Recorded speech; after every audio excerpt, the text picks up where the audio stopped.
Dear learners, welcome to this lecture on Introduction to Fundamental Rights. The fundamental rights contained in Part 3 of the Constitution provide this constitutional guarantee of individual liberty, equality, and dignity. They are described as justiciable rights because these rights are legally enforceable in the courts of law. One can directly approach the Supreme Court of India under Article 32 of the Constitution of India. This legal enforceability distinguishes fundamental rights from the directive principles of state policy and makes them powerful instruments for protecting women's rights and promoting the ideas relating to gender justice and gender equality. We need to understand that fundamental rights hold crucial significance when we talk about individual rights, liberties, freedom, and autonomy. Before we take fundamental rights, and especially those rights which are relevant for women's concerns, for promoting women's concerns, we need to understand this idea that what is their relevance and what about the idea associated with their enforceability. Because as I said that these rights are enforceable in the court of law, whereas when we come to part 4 of the Constitution, constituting, giving us directive principles of state policy. So those directions, those directive principles are not enforceable, are referred as non-justiciable. And when we talk about their importance, we need to understand this article, which is Article 13 of the Constitution, and which defines law, which gives us this definition that what does law constitute, what will come under the purview of law. And in addition to that, because then when it defines laws, then it also includes customs, traditions, and apart from the laws made by the parliament. And then we do have this clause 2 of Article 13, which is very important because it talks about this idea that state shall not make any law which takes away or abridges the rights conferred by this part, and any law made in contravention of this clause shall to the extent of contravention be void.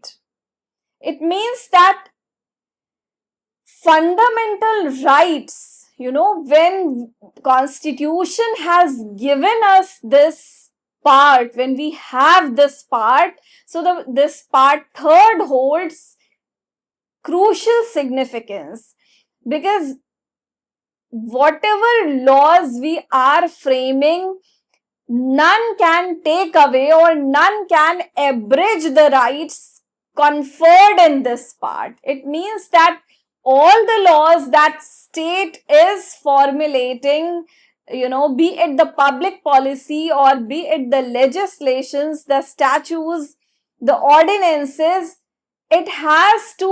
all these have to conform to the spirit of the fundamental rights of the Constitution, part 3rd of the Constitution. This we need to understand, this we need to keep in mind, because it is something which can be considered as a critical component of the fundamental rights.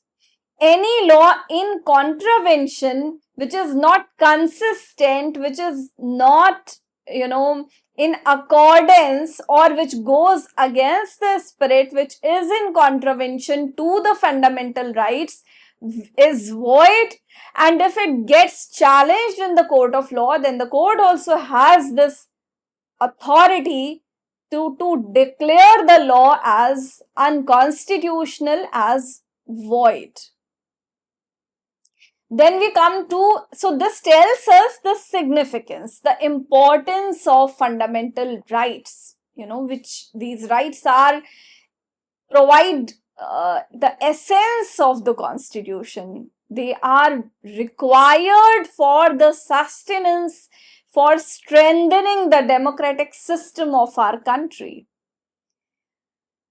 Now we come to Article 32.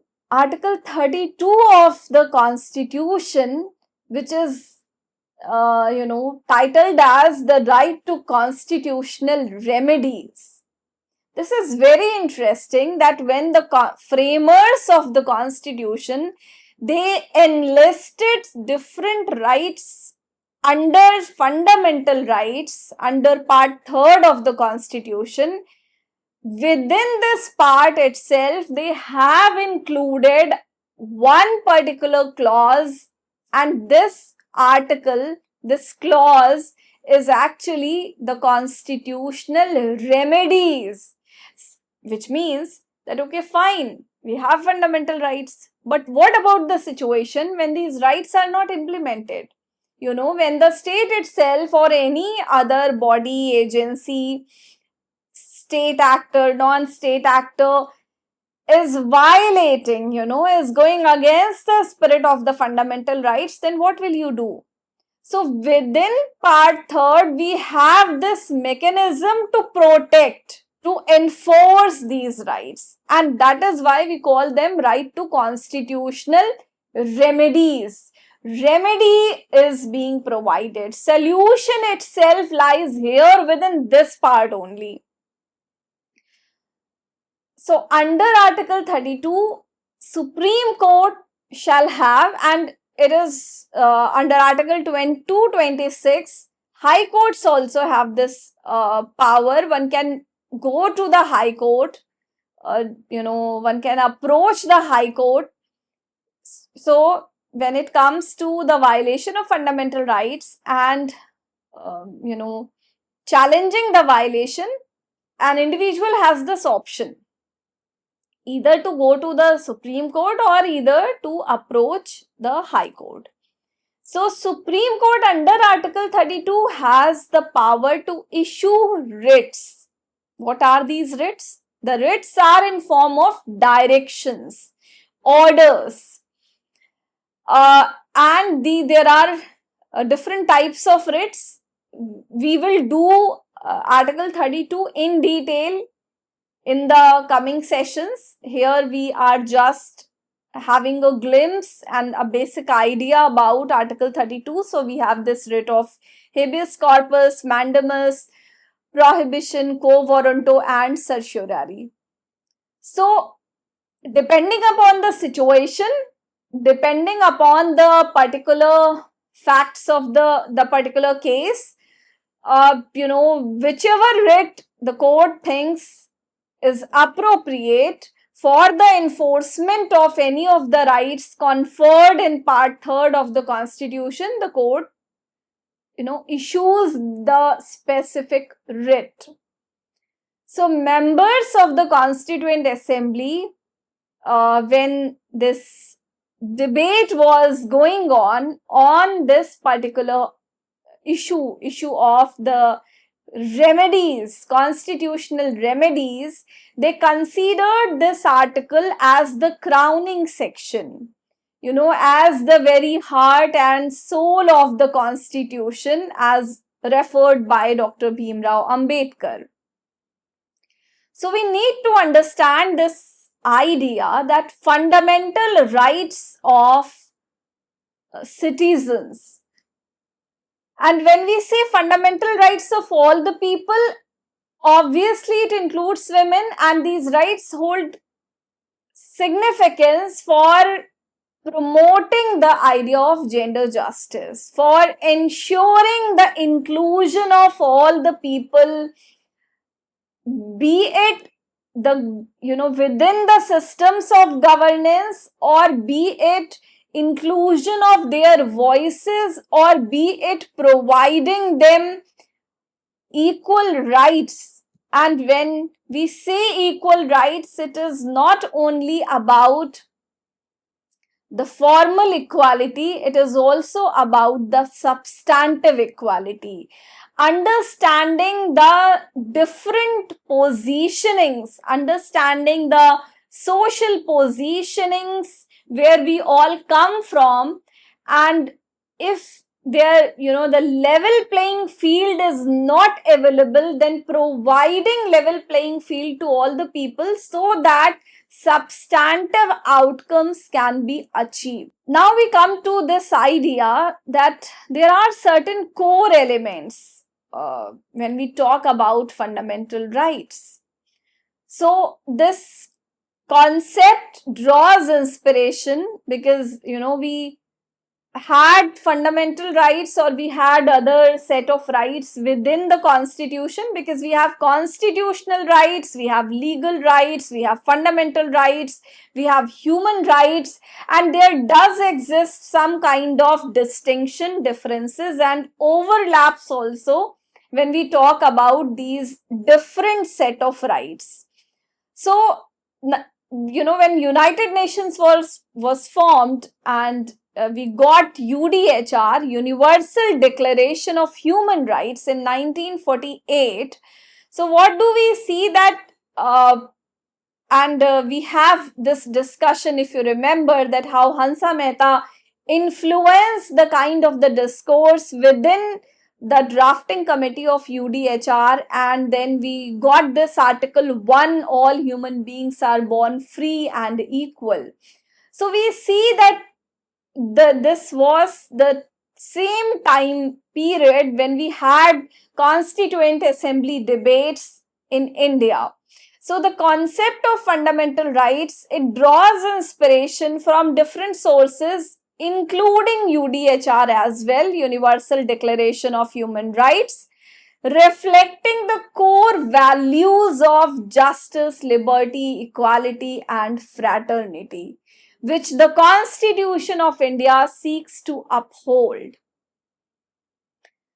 It also needs to be underlined that these rights are not absolute rights, because, when we talk about fundamental rights, we need to understand the limitations as well. These rights are subject to certain limitations, because on the one hand, we have the notion of individual liberty, freedom, autonomy, and on the rights, and on the other hand, we have this idea of social stability, collective well-being, collective welfare of the society at large and individual. So standing obviously separately as well, and standing together as well. So we need to understand that these limitations which are imposed, which are there, aim to balance individual rights and freedoms with the collective well-being and maintenance of this public order, social stability. The scope of reasonable restriction is there when it comes to individuals' right to exercise freedom, autonomy, and personal liberty, and these reasonable restrictions are based on the grounds of maintaining safety and public order. We do have this idea of national security. So often you will find there are a number, we have very important notion of unity and integrity of the nation. So what do we see? You will get a number of case laws where you will find that court has to adjudicate. Courts have intervened in different time and space. And what about the intervention? What was the intervention all about? So it was about this balance, because on the one hand, individuals' claim to freedom, to liberty was there, and on the other hand, states' claim was there, and states' accountability to maintain social order. And then we see there are a number of case laws, and we will have a separate session on the case laws itself. So if you take the case relating to the right to privacy, you will find that privacy of the individual, and then on the other hand, we have states' right to intervene into the privacy. So what are the limits? What are the boundaries? So we do find judicial activism and this capacity of judicial review, this power to judicial review, playing a crucial role in maintaining this balance. And the balance is really very important. When it comes to fundamental rights, we have different rights. Part 3rd covers, and we have certain rights which are very important when we talk about the ideas relating to gender justice and gender equality, or when we talk about women's rights. So in this session, we will just take this equality clause or equality code, which covers Article 14 to Article 18.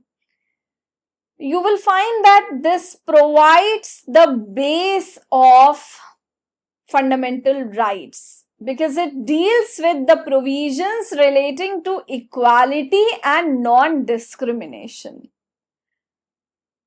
to people, to its citizens. And what do we see that when we take the case of Article 14 especially, we find that it says that state shall not deny to any person equality before law or equal protection of laws within the territory of India. So here it doesn't restrict itself only to citizens, rather all the people who are within the territory of India are entitled to equal treatment, equality before law and equal protection of laws. So covering both the ideas, and then we find Article 15 is also there, which talks about non-discrimination. And when we go into the essence of these two articles, we find that actually these articles are covering this entire approach of formal equality and substantive equality. So Article 15, it says that it prohibits discrimination on the grounds such as race, caste, sex, place of birth, religion, etc. 15, we do have a very important clause, that is Article 15, Clause 3. So Clause 3 gives this special power. It accords special powers to the state to frame laws in favor of women and children. And then Clause 4 talks about scheduled caste and scheduled tribes, people from different marginalized groups, people from different marginalized identities. So why do we have these special clause? This question is very important and we need to understand it because, on the one hand, 15.1 talks about non-discrimination, and then 15.2 talks about those, it covers the places which are of public importance. So we have, recreational places, and access to those places by all the people is ensured. It is provided that there will be no discrimination, and all the people have this entitlement, are entitled to access to use the public services without any kind of discrimination. And then the next clause itself, it says that special laws can be made. So this idea is based on this acknowledgement that these groups are historically systemic. When we talk about these groups, we find that there are historical, there are systemic disadvantages associated with these groups, who are already at the margins of the society and who need special protection. These are the groups in need of special protection. That is why we have this clause of affirmative action or positive discrimination within the Constitution of India, which was recognized, which was accepted by the framers of the Constitution. And this acknowledgement, this recognition is very important, because what do we see? What unfolds in the post-independent India? We got a series of legislations, we got public policies, we got those initiatives, those formulations by the state where the special protection is given to these groups by the state itself. So if you take the case of reservation, be it reservation for women, for people with disabilities, for people coming from scheduled caste or scheduled tribes or other backward classes, and then we do have this debate on reservation as well, because it is not very simple. It is something complex. It has multiple layers attached to it. How will it be decided? What will be the benchmark? And all the aspects associated with this debate on reservation. But when it comes to women, so we see that in different forms, there are special provisions that are made by the state for their protection, for promoting this idea of gender justice, and for protecting their rights, for promoting their rights, for prohibiting discrimination against them. When we talk about discrimination, so before we take the case of this conceptual understanding on discrimination, we do have Article 16, because it covers 14 to 18. We are just trying to understand these articles. So 16 talks about equality of opportunity, especially in public employment, and then 17 and 18, these two articles are about the abolition. So 17 deals with abolition of untouchability and 18 deals with abolition of titles. So no special privileges or would be given to anyone, which was the practice in colonial India. The constitutional provisions, when we come to the reality, when we come to difference between practice and theory. So on paper, we do have these articles which are important, which are very, very important for the sustenance of democratic system of our country. But when we come to the realities, the subtle realities of life, we see that these realities are marked with differences in power, in treatment, in access to resources. 15.2 talks about access to resources, certain resources. So, and then we have access to opportunities as well, and we find that people do not access these opportunities or these resources, or when it comes to power, or when it comes to the treatment that people get, it is not uniform. It is marked with differences, and these differences affect the life pathways, affect the how this idea of affect lived realities. It affects how people make sense of their world and how people live together.